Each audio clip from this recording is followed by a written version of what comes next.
En esta primera ponencia nos propondremos a establecer los cimientos fundacionales para las siguientes 2 enseñanzas del día de hoy.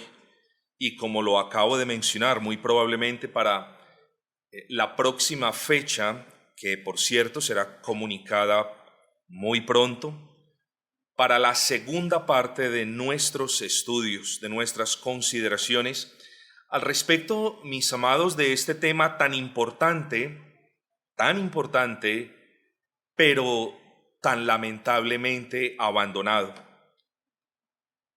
Con el favor del Señor, nos propondremos a probar que el matrimonio, y preste por favor atención a esto, que el matrimonio, que no es otra cosa que una familia en su sentido más elemental, que el matrimonio es una institución divina. Ya veremos más adelante qué implica esto. Definiremos el término familia y hablaremos de la familia cristiana. Además, veremos los diferentes aspectos del diseño de Dios para con la familia. Así que sin más preámbulos, mis amados, pues es bastante el contenido que tenemos por desarrollar. Hablemos de la institución del matrimonio, o simplemente digamos, el matrimonio es una institución divina. Yo quiero leerles un pasaje breve, está en el libro de Génesis, capítulo número 2, versículo 20, les leo solamente 4 versículos, dice: «Y puso Adán nombre a toda bestia y ave de los cielos y a todo ganado del campo, mas para Adán no se halló ayuda idónea para él. Entonces Jehová Dios hizo caer sueño profundo sobre Adán, y mientras éste dormía, tomó una de sus costillas y cerró la carne en su lugar. Y de la costilla que Jehová Dios tomó del hombre, hizo una mujer y la trajo al hombre. Dijo entonces Adán: esto es ahora hueso de mis huesos y carne de mi carne. Esta será llamada varona, porque del varón fue tomada. Por tanto dejará», ustedes conocen bien este versículo, ¿no es así? «Por tanto dejará el hombre a su padre y a su madre, y se unirá a su mujer, y serán una sola carne». Entre muchas cosas que podríamos decir de la idoneidad de este pasaje, afirmamos que vemos la idoneidad de la mujer. Idoneidad para ser la compañera de vida de su esposo, la madre de sus hijos y aquella mujer hacendosa que edifica la casa. Pero en este pasaje también vemos cómo la mujer fue creada. La mujer fue creada de la costilla del hombre. Como decía un puritano, no fue creada del pie para que el hombre no la pisotee. No fue creada de la mano para que el hombre no la use. Fue creada de la costilla para que el hombre la proteja y cercana a su corazón para que el hombre la ame. Y desde luego también este pasaje nos habla de aquella primera unión pactual entre el hombre y la mujer. Queridos amigos y hermanos, una de las cuestiones que me propongo a dejar en claro durante el día de hoy es que el matrimonio es un asunto de pacto. Un pacto es un compromiso entre dos partes. El matrimonio no es simplemente una firma, el matrimonio no es un acuerdo que se hace por ahí de palabra, superfluo. No, el matrimonio es un convenio mutuo, es un pacto que se realiza delante de Dios y también delante de los hombres. Lo que les quiero decir es que este texto que acabamos de leer es una prueba irrefutable de que el matrimonio no se originó por iniciativa humana. Porque el pasaje no nos enseña que Adán tuvo deseo de tener una ayuda idónea para unirse a ella y luego que la encontró entonces se casó. No, el pasaje enseña que Dios creó ayuda idónea para Adán. Y no solamente el pasaje enseña que el Señor creó ayuda idónea para Adán, sino que el mismo pasaje nos enseña que Él mismo propició la unión. Luego, por eso nosotros decimos que el matrimonio es una institución divina. No fue una idea del hombre, no fue un plan del hombre, fue algo que Dios estableció en la creación. Luego, el matrimonio es la única manera acepta para Dios en la que un hombre y una mujer se pueden relacionar de manera íntima y personal. Fuera del matrimonio no hay bendición de Dios. Hay bendiciones misericordiosas de índole general, pero es dentro del matrimonio que nosotros podemos ver la sabiduría del Señor en ese diseño y las bendiciones de Dios sobre ese diseño. Es de mucha utilidad tener claro que Dios instituyó el matrimonio, como les acabé de decir. Nosotros debemos tener una mirada bíblica basada en las escrituras del matrimonio. Vivimos en una sociedad tan ocupada y tan contaminada por las ideologías del mundo que nosotros, incluso los creyentes, no tenemos una visión apropiada del matrimonio. Y si yo no tengo una visión apropiada de algo, no lo voy a respetar o a mirar como debo. Luego entonces es menester señalar que es necesario recordar e entender que el matrimonio es una institución divina. ¿Y por qué es necesario? Entre muchas otras cosas.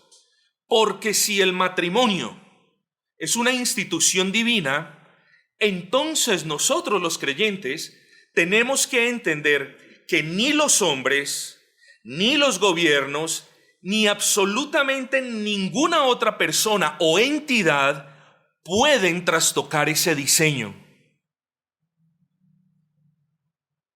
En ese mismo orden de ideas, es interesante notar que en el matrimonio como institución divina hay un obrar de Dios. Es decir, Dios no solamente es el que dice o el que establece este es el matrimonio, sino que es también el que de cierta manera une a los contrayentes. Quizás usted no había meditado en este asunto.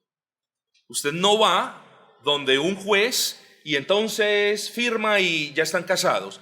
En realidad es Dios quien une al varón con la mujer. Es cierto. Génesis 1:24 nos dice que fue el hombre quien se unió a la mujer. Pero en realidad es Dios quien une al hombre y a la mujer en el santo vínculo del matrimonio. Porque eso es lo que nos dice nuestro Señor Jesucristo allá en el Nuevo Testamento, Evangelio de Mateo, capítulo 19, versículo 6. Por tanto, dice el Señor, lo que Dios unió. Nótese bien. Es Dios quien une al varón con la mujer. Sí, hay un aspecto volitivo de voluntad. Bueno, amada, nos vamos a casar. La amada, sí, nos vamos a casar. Hay un aspecto volitivo. Dios no coacciona a las personas para que se casen. Afirmamos que Él, en un verdadero matrimonio, Él pone ese verdadero deseo de contraer nupcias, pero es Dios quien consuma esa unión. Así que hasta este punto, hermanos, entendemos que el matrimonio no puede ser ni redefinido, esto es muy importante, ni redefinido ni rediseñado por los demás, pero tampoco por nosotros. Así que ni personas, ni gobiernos, ni ideologías, ni magistrados, ni nadie puede perturbar esa unión. Lo que nosotros hagamos, pues es nuestro, hagámoslo. Si usted construyó algo, pues destrúyalo si ese es el deseo.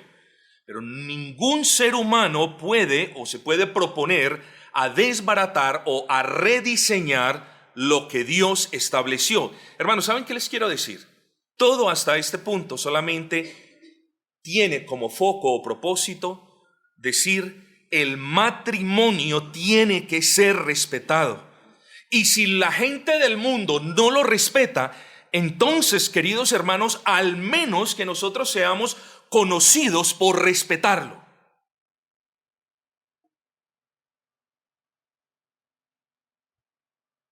Yo soy uno de aquellos que dice que no quedará impune el que disuelva la unión que Dios ha propiciado entre un hombre y una mujer. Ahora, ojo con esto. Y a veces nosotros los creyentes no comprendemos bien el asunto y creemos que el matrimonio solo es de cristianos. No, eso no es correcto. Además de ser una institución divina, el matrimonio es una institución universal. Matrimonio no solamente es para cristianos, o el verdadero matrimonio no se conjuga cuando una mujer cristiana se une en santo pacto marital al hombre cristiano. El matrimonio es una institución universal. Fue algo que Dios instituyó para Adán y Eva en la semana de la creación. Es decir, además de ser para Adán y Eva, es para toda la descendencia a partir de Adán y Eva. Nosotros entonces tenemos que respetar el matrimonio entre dos personas incrédulas. El matrimonio no santifica a las personas ni las convierte, pero siendo una institución divina o siendo aquella institución establecida por Dios, nosotros tenemos que respetarlo de igual manera.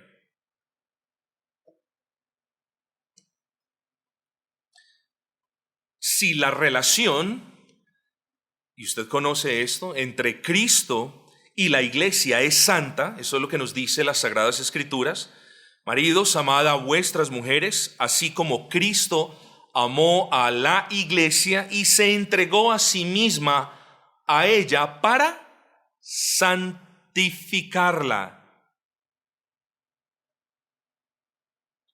¿Qué nos dice esto?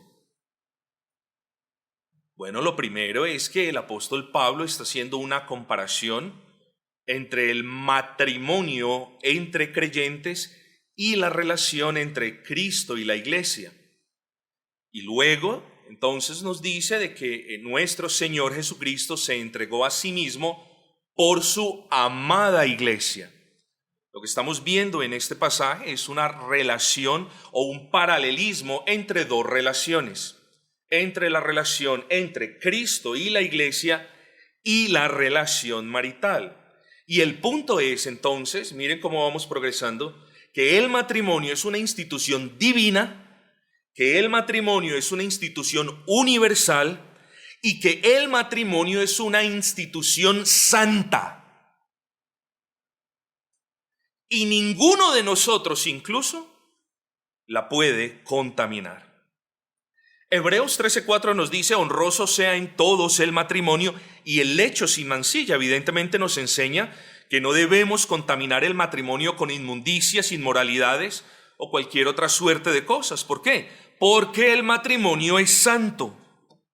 Es santo como aquel que lo instituyó. Así que el matrimonio es una institución divina, universal y santa. Pero otro asunto, hermanos. ¿Han escuchado ustedes a un par de esposos decir, es que estamos casados pero no tenemos familia? O estamos casados y estamos buscando la familia. Esa es una frase muy común.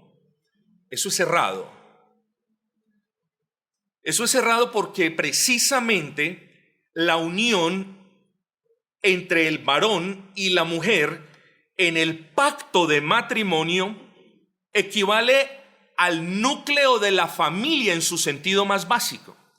Así que la familia, en el sentido más básico de todos, se define o se levanta en términos de la unión marital. O lo que es lo mismo, el matrimonio es la familia o es una familia en el sentido más básico y elemental de todos.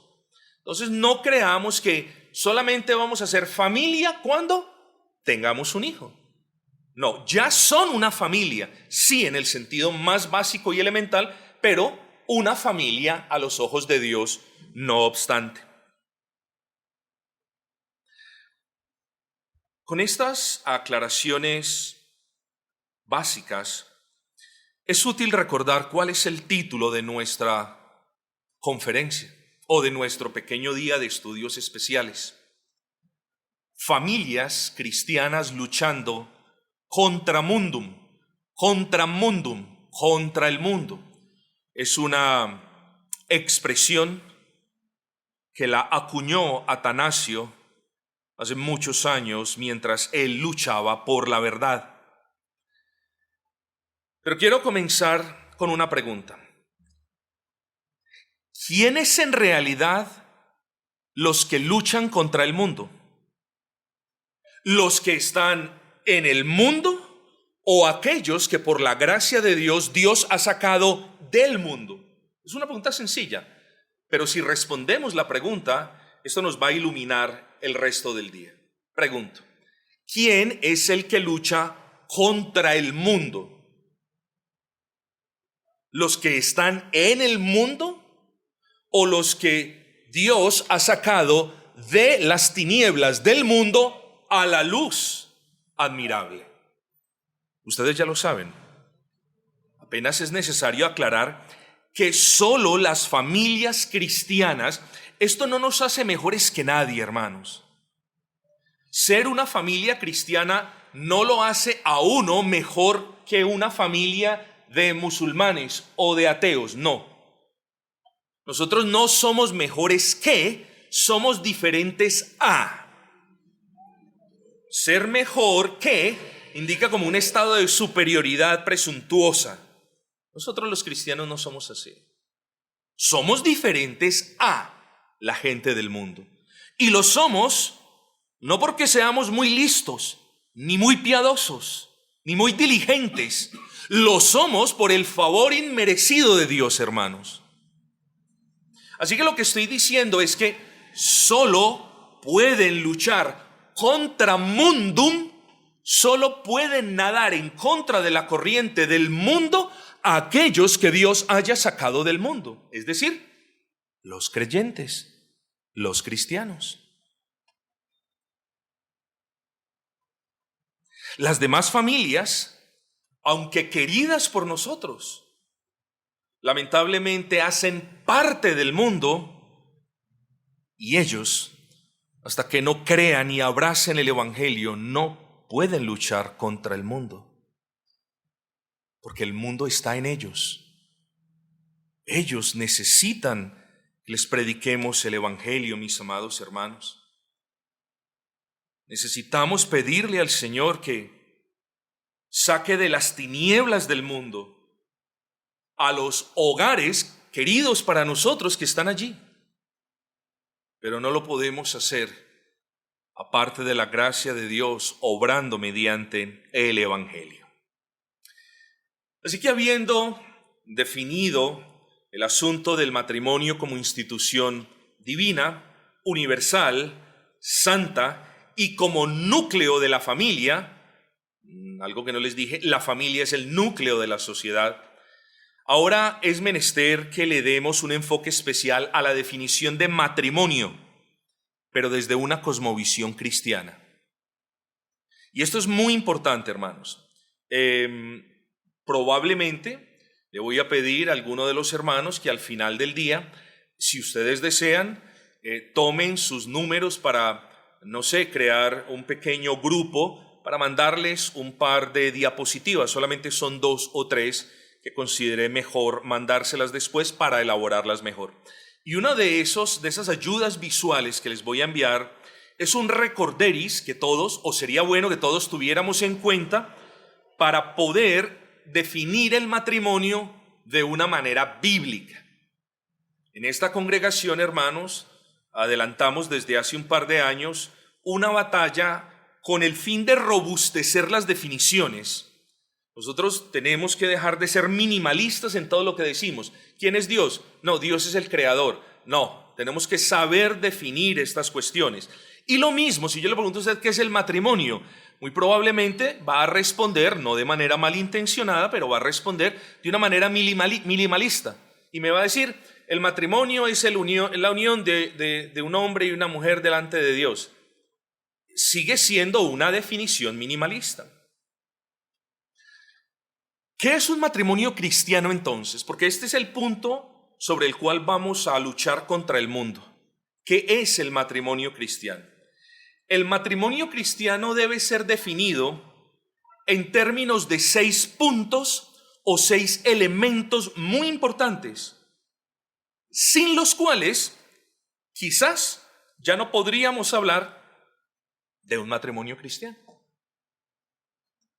6 puntos. El matrimonio cristiano debe ser definido en términos de unidad pactual. El matrimonio cristiano debe ser definido en términos de correcta sexualidad. Punto número 2. Debe ser definido en términos de estricta exclusividad. Debe ser definido en términos de homogeneidad espiritual, de sujeción al señorío de Cristo y del cumplimiento de propósitos establecidos por Dios. Si alguno de estos 6 elementos no está en nuestra definición de matrimonio, entonces creo que en realidad estamos comenzando cojeando en vez de caminar firmemente. ¿Por qué? Porque cada uno de estos puntos que acabé de listar son componentes o distintivos de un matrimonio verdaderamente cristiano. Así que vamos a definirlo en esos términos. Un matrimonio cristiano es un pacto de compañerismo. Ahí usted ve la unidad pactual, el primer elemento. Cuando usted piense en matrimonio cristiano, está hablando de un pacto de compañerismo, un pacto que hacen un hombre y una mujer de acompañarse, de caminar, de andar como peregrinos hasta que Dios los llame a su presencia o hasta que Cristo venga en su defecto.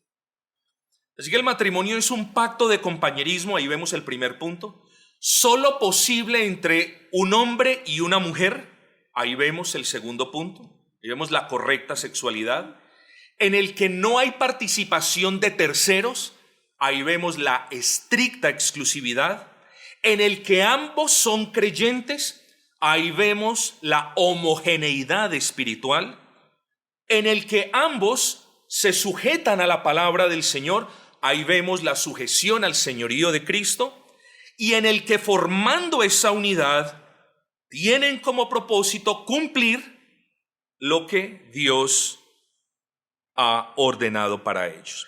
Es una definición bastante robusta y quizás difícil de memorizar de la noche a la mañana, pero se lo repito, hermanos. El matrimonio cristiano es un pacto de compañerismo, 1, solo posible entre un hombre y una mujer, 2, en el que no hay participación de terceros, llámese papá, llámese mamá, llámese amigos, llámese cualquier otra cosa, 3, eso nos habla de la estricta exclusividad, 4, en el que ambos son creyentes,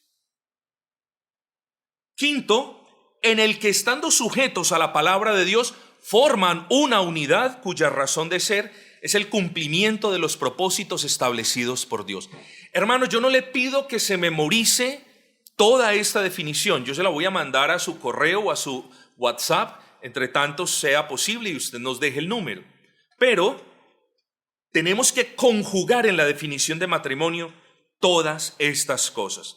Es un pacto de compañerismo, repito, entre un hombre y una mujer, en el que no hay participación de terceros, en el que ambos son creyentes y en el que ambos sujetos al señorío de Cristo, entonces se proponen a llevar a cabo los objetivos que Dios trazó en el diseño que Él mismo estableció. Así que, hermanos, el matrimonio no lo podemos definir de manera escueta. Es la unión entre dos personas. Ya comenzamos mal, porque lo estaríamos definiendo al estilo mundano. ¿Qué es lo que está haciendo? Es la unión entre dos personas. ¿Qué personas? Usted escójalas. Es más, hoy vamos a tocar de lado un punto donde ya hay matrimonio entre gatos y seres humanos. O sea, si no aprendemos a definir el matrimonio de esta manera robusta, no dejándole ningún espacio al demonio para que entre a decir cómo es y cómo no es, entonces no vamos a comenzar bien, mis amados. La anterior definición de matrimonio cristiano es útil a partir de este punto, pues ya hemos argumentado que solo un matrimonio cristiano quiere y puede luchar contra el mundo. Ahora, la pregunta que yo les hago a los matrimonios cristianos en este recinto es: yo sé que ustedes pueden y quieren luchar contra el mundo. Pastor, ¿y usted cómo lo sabe? Pues estoy simplemente haciendo una afirmación general, porque si usted es un matrimonio que dice ser cristiano y no quiere ni puede luchar contra el mundo, entonces usted no es un matrimonio cristiano. ¿Me entendió el razonamiento? La pregunta que yo le hago no es si usted quiere o puede luchar contra el mundo, sino ¿está luchando usted contra el mundo en el seno de su casa? ¿O por el contrario le ha permitido al mundo entrar en su casa? Es una pregunta que nos tenemos que hacer, porque muy probablemente la tercera enseñanza la terminamos alrededor de las siguientes palabras, mis hermanos. Antes de comenzar la lucha contra el mundo que tanto decimos aborrecer, primero tenemos que sacar al mundo de nuestros hogares. De otra manera no podemos. Piensen esto. El mundo vive y abandera y patrocina la unión libre. Luego, para luchar contra esa ideología se requiere un hombre y una mujer que hayan pactado delante de Dios y de los hombres acompañarse fielmente hasta el fin. El mundo habla de matrimonios homosexuales. Luego, para luchar contra esta aberración, se necesita un matrimonio entre un hombre y una mujer. El mundo vive en oposición a Dios. Luego, para contrarrestar ese mal, es necesario que el matrimonio cristiano se sujete a la autoridad de Cristo. Bueno, y así con cada uno de los puntos, hermanos.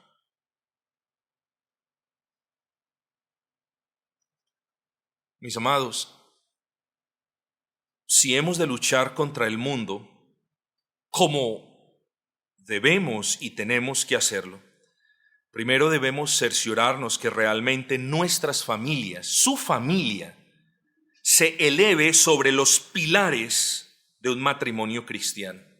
De lo contrario, el lodo continuará entrando a la barca de nuestros hogares, y lo que vamos a hacer el resto de nuestras vidas es lo que vemos en aquellas ilustraciones donde vamos en una barca y donde hay un hueco y el agua entra y donde solamente se está sacando. No se avanza, simplemente el agua va entrando y la gente lo va sacando.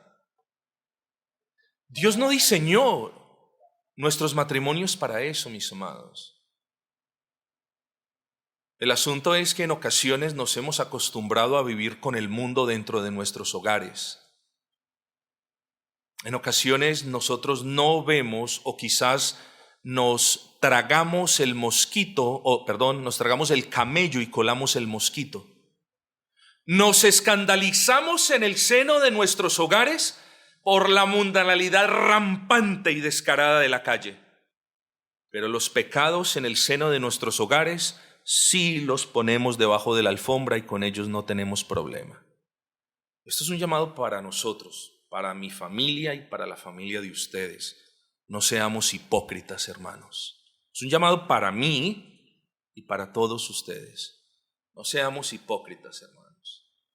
No pretendamos estar enojados en contra del mundo y mire lo que le enseñan a nuestros hijos y mire lo que aprueba este gobierno y mire lo que hace esto, mientras nosotros hacemos esas mismas cositas en lo oculto y privado de nuestros hogares. Su misión, esposo y esposa, es animarse mutuamente a tapar los huecos que hay en su familia para que el lodo del mundo no se siga metiendo a su casa. Un matrimonio cristiano de testimonio no es aquel que todos los días dice: ay, bueno, al menos no hemos naufragado. Es aquel que dice en medio de sus luchas: aquí vamos fortaleciéndonos y avanzando e impidiendo que el mundo entre a podrir el esposo que Dios me ha dado. Eso debe decir la esposa. Y la esposa, aquí vamos fortaleciéndonos, porque yo no voy a permitir que el mundo entre a mi casa para corromper el esposo que me ha dado. Claro, cuando algo no lo tenemos o no lo estimamos de valor, pues cuando se daña o se oxida, dijimos, al fin y al cabo no me costó nada. O me lo regalaron. O eso era oro de 12 quilates, no vale la pena. Entonces, así somos nosotros cuando algo no nos importa. Pero yo creo que si estamos aquí, mis amados, es porque en realidad nos importa la persona que tenemos al lado, ¿no es así? Bueno, exactamente. Entonces, hermanos, valoremos, en mi caso, la mujer que Dios me ha dado. Lo mismo las damas, valoren el hombre que Dios les ha dado. Viceversa, valoren todo lo que el Señor les ha dado y no permitan, bueno, y de esto se trata este día de estudios, de no permitir que el mundo se siga entrando a nuestros hogares, porque nos la vamos a pasar el resto de nuestras vidas sacando el agua del mundo y sin poder avanzar contra el mundo, hermanos. Ustedes saben, Dios no nos ha salvado para esconder la luz de nuestro testimonio debajo de la cama. Dios nos ha salvado para mostrar su grandeza y su misericordia y el poder de su obra en nosotros, seres endebles. Así también en los hogares. Dios no ha constituido, hermanos, no ha permitido que se constituyan familias cristianas para que éstas o su testimonio no brille. No, hermanos, el testimonio de nuestras familias debe brillar y debe ser conocido para la gloria de Dios. Hasta este punto hemos dicho que el matrimonio, repito, es una institución divina, universal, santa, y es el núcleo de la familia, como la familia es el núcleo de la sociedad.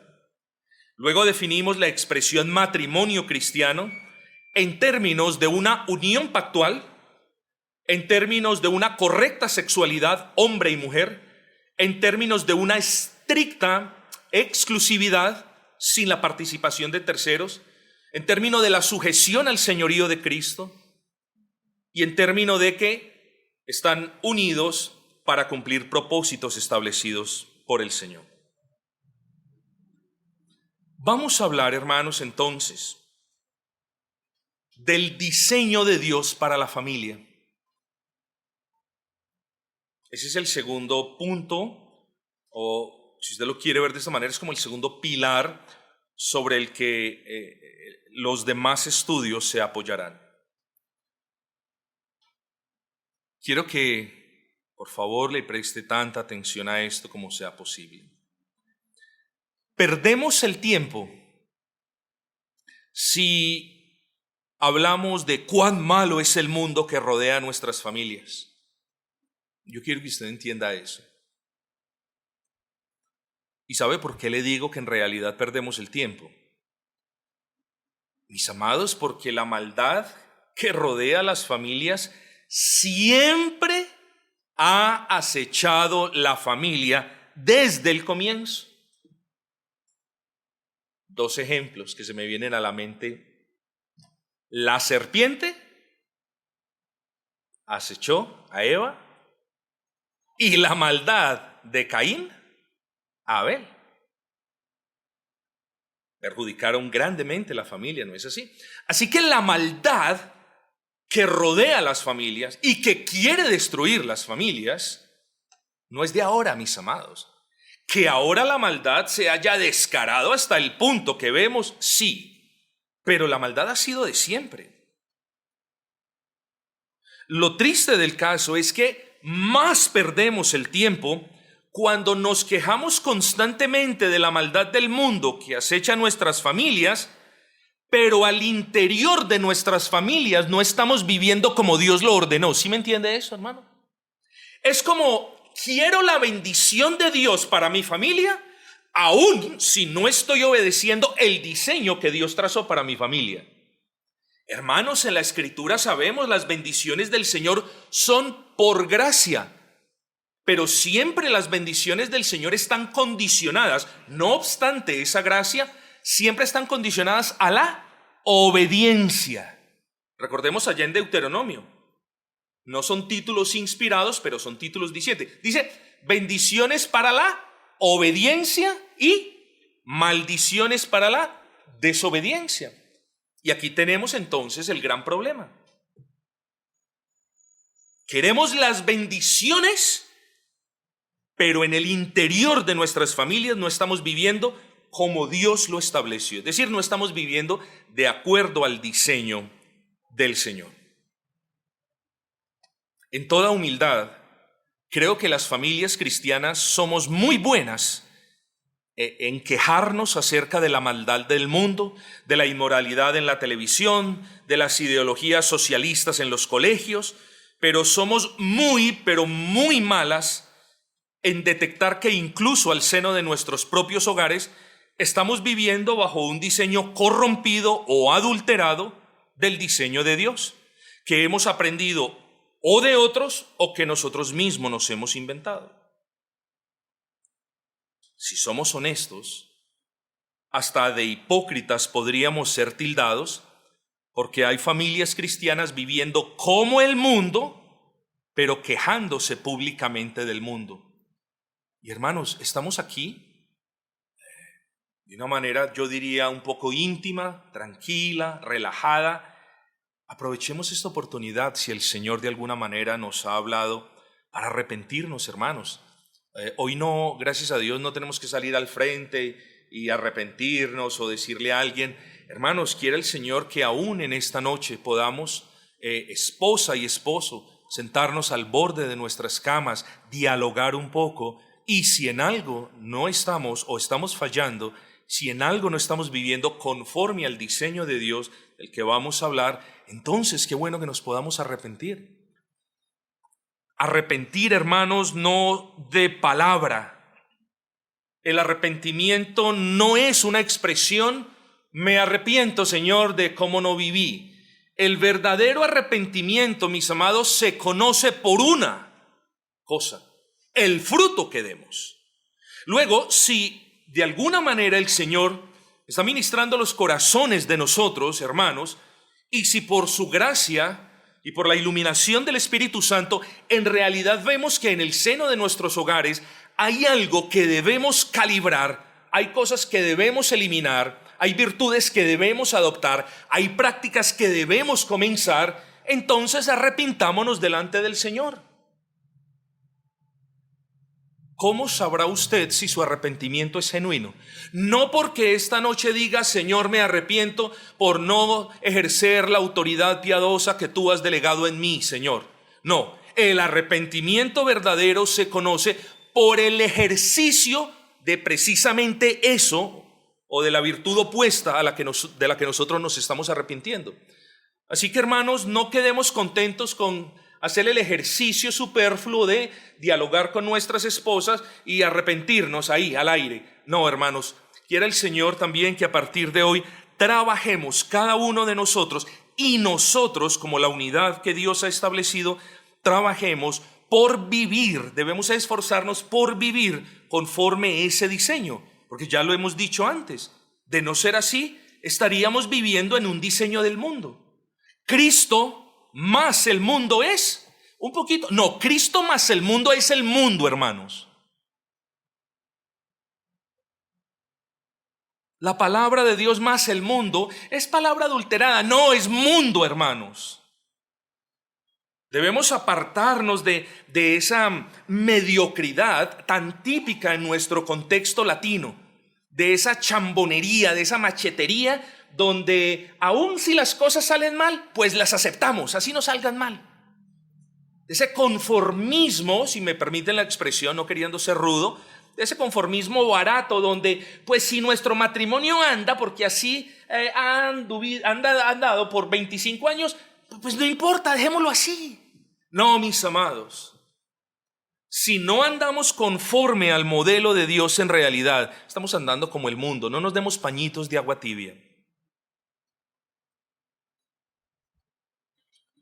Hablar entonces del diseño de Dios para la familia es hablar de aquello que debemos conocer, de aquello que debemos obedecer. Es en última instancia hablar de los propósitos que Dios ha establecido o ha instituido para la familia.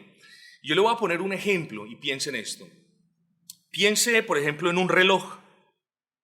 El relojero diseña el reloj para que cumpla un propósito. ¿Cuál es? Dar la hora. O en el cuchillo. El cuchillo es diseñado no para que dé la hora, para que corte. Bueno, Dios todo lo diseñó con un propósito y nada ha sido diseñado sin propósito o sin que cumpla la función para lo que fue diseñado. Usted conoce este versículo. De la misma manera que la palabra no vuelve a Dios vacía, sino que cumple el propósito por la cual fue enviada, así tampoco el matrimonio. El matrimonio cumple y debe cumplir el propósito para el cual fue diseñado y establecido. Ojo con esto. Propósitos que van desde reflejar la imagen de Dios y su unidad y el orden de su gobierno hasta la procreación y apropiada crianza de los hijos. Hermanos, siempre tenemos libertad de escoger entre dos o más caminos donde solo uno agrada a Dios. O nos arrepentimos y regresamos a las Escrituras para que éstas nos enseñen cuál es el plan de Dios para el matrimonio, o seguimos viviendo como estamos viviendo. O regresamos legítimamente en humildad delante del Señor para que Él nos corrija. O nos hacemos responsables ante Dios por la desobediencia y ante nuestros hijos por las consecuencias. Siempre, hermanos, siempre hay consecuencias de la desobediencia a Dios. Y cuando un matrimonio que se llama cristiano desobedece el diseño de Dios para con ellos, entonces hay desobediencia y hay consecuencias. Y las consecuencias no solamente las llevamos nosotros, sino que sufren nuestros hijos por ellas. Así que, hermanos, aquí ganamos todos. Regresando a la palabra del Señor, ganamos todos. Si el Señor inclina nuestros corazones a regresar al modelo establecido por el Señor, ganamos todos. Si el Señor nos bendice con humildad para mirar, hermanos, y comparar, cotejar cómo estamos viviendo en el seno de nuestros hogares versus cómo Dios manda a que el hombre viva con la mujer en el seno del hogar, ahí hay bendición para todos. Porque si los roles en el hogar se han trastocado, si las responsabilidades piadosas se han abandonado, si el orden establecido por Dios se ha violado, hermanos, entonces tengamos cuidado porque hay consecuencias. Ustedes saben, esto no es una amenaza. Simplemente he sido movido, hermanos, en todo temor a advertirles de estas cosas, porque en el matrimonio usted no es el que manda. Es cierto, hay una autoridad delegada por Dios, pero la autoridad plena, bueno, ahorita lo vamos a ver. La autoridad de la mujer es el marido, pero la autoridad del hogar es Cristo. Luego, en el hogar no podemos vivir de una manera diferente a la que el Señor nos ha mostrado en su palabra. Así que es menester conocer el diseño de Dios y esforzarnos para vivir de acuerdo con este. Vamos, mis amados, ya vamos a terminar, pero antes quiero dejarles con los propósitos que vamos a comenzar a examinar a partir de la próxima enseñanza. Destacamos algunos de ellos, los cuales vamos a considerar en estos estudios. Primero, tenemos la obligación de reflejar la unidad de Dios. les voy a argumentar en la enseñanza que sigue que la expresión un matrimonio dividido es un oxímoron, es una contradicción en sí. Entonces, el primer propósito de ese diseño de Dios para con la familia es que tenemos que reflejar la unidad del Dios Trino.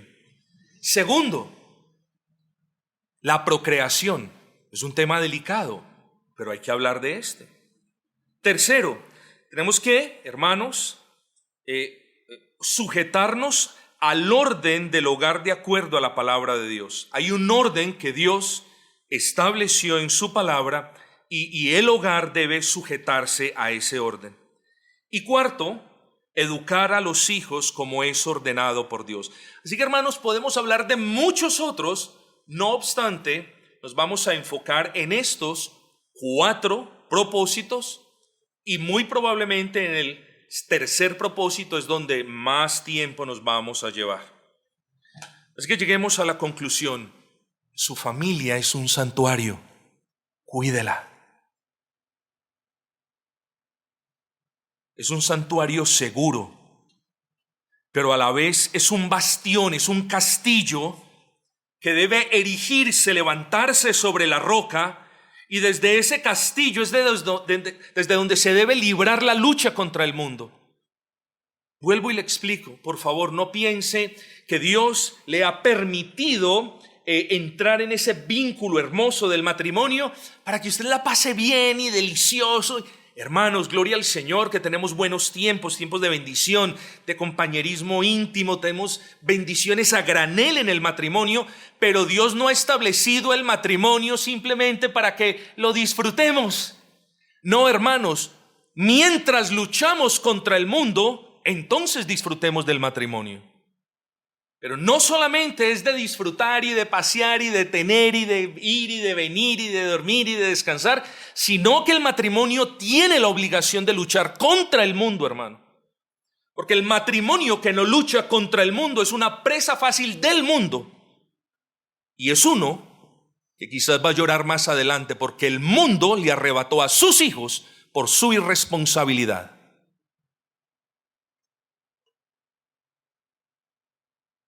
Hermanos, entonces es un santuario, pero a la vez es un bastión que debe erigirse sobre la roca de la verdad para librar una batalla contra mundo. De ahí que solo cuando respetemos el diseño divino, solo cuando aceptemos humilde las responsabilidades de los roles que Dios estableció, solo cuando le pidamos al Señor la gracia para ejercer esos roles para la gloria de Dios, y solo cuando nos enfoquemos en el cumplimiento de esos propósitos que Dios estableció, solo ahí, mis amados, solo ahí podremos decir, aquí podemos comenzar a luchar contra el mundo. Antes no, porque como les dije, antes tenemos el mundo adentro. Si nosotros no sacamos el mundo de nuestros hogares, si nosotros no sacamos el mundo de nuestras familias, el mundo nos va a pasar la cuenta de cobro y no va a ser barata, hermanos. Cobremos ánimo entonces, mis amados. Cobremos ánimo, porque frente a la maldad del mundo que amenaza nuestras familias, ninguno de nosotros se puede entregar a una resignación fatalista o a una actitud derrotista diciendo ya no hay nada que hacer. Vivimos en tiempos tan malos donde ya no hay nada que hacer. Ya es demasiado tarde. La batalla contra el mundo está perdida.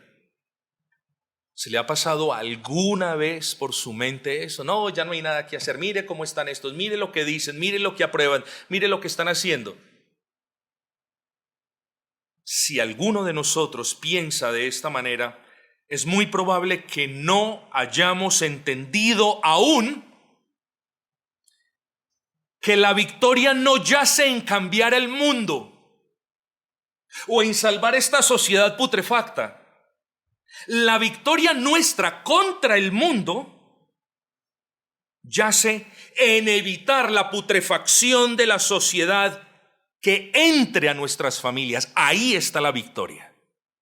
Nosotros no somos llamados a salvar el mundo ni a redimir la sociedad.